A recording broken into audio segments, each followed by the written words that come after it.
ایک دفعہ دیہات میں کسی جگہ مولانا صاحب نے بیان کیا کہ اللہ تعالیٰ بندے کو رزق کھلاتے ہیں۔ ایک نوجوان نے یہ سن کر دل میں یہ بات ٹھان لی کہ میں نہیں کھاتا، میں دیکھتا ہوں کہ اللہ تعالیٰ رزق کس طرح کھلاتے ہیں۔ چنانچہ اگلے دن اس نے بھوک ہڑتال کر دی، لیکن بیچاری ماں تو ماں ہوتی ہے، اس نے پراٹھا بنا لیا اور سالن کے علاوہ مکھن اور چینی بھی ساتھ رکھ دی۔ اس نے بیٹے سے کہا، بیٹا کھا لو۔ بیٹے نے کہا، نہیں میں نہیں کھاتا۔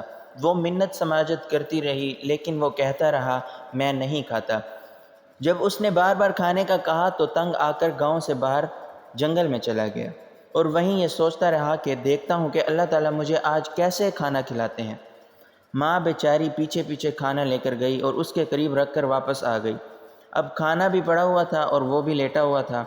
جب اسے کھانے کی خوشبو آنے لگی تو وہ وہاں سے اٹھ کر 30-40 فٹ دور فاصلے پر چلا گیا تاکہ مجھے کھانے کی خوشبو نہ آئے۔ وہاں ارد گرد کچھ ڈاکو تھے جو اس جگہ پر اکٹھے ہو کر اپنی پلاننگ بناتے تھے، کیونکہ انہیں وہ جگہ محفوظ نظر آتی تھی۔ پھر دوپہر کے وقت آ کر وہاں بیٹھ گئے۔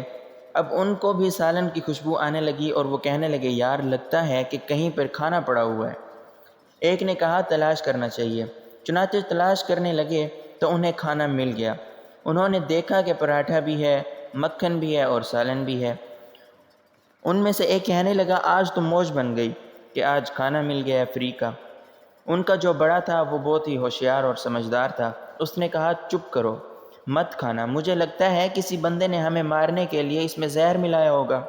اگر کسی نے ملایا ہے تو دیکھو، وہ کہیں نہ کہیں ضرور چھپا ہوا ہوگا۔ جب انہوں نے ادھر ادھر ڈھونڈنا شروع کیا تو دیکھا کہ وہ صاحبزادے ادھر ہی لیٹے ہوئے تھے۔ انہوں نے اس کے بالوں سے پکڑ لیا اور کہا، تم نے اس کھانے میں زہر ملائی ہے؟ اس نے کہا، نہیں میں نے تو نہیں ملائی۔ انہوں نے کہا، پھر یہ کھانا تو نے ادھر کیوں رکھا ہوا ہے؟ لگتا ہے کہ تو ہمارے ساتھ کوئی ڈرامہ کر رہا ہے۔ پھر انہوں نے احتیاط کے طور پر کہا کہ پہلے یہ کھانا اسے کھلایا جائے گا۔ چنانچہ انہوں نے اسے کھانا کھانے کا کہا تو اس نے منع کر دیا، جو بھئی میں نہیں کھاؤں گا۔ اب انہیں اس بات پہ پکا یقین ہو گیا کہ اس نے کھانے میں زہر ملایا ہے، تو انہوں نے کہا، پہلے تم کھاؤ گے۔ اس نے پھر وہی جواب دیا، میں نہیں کھاؤں گا۔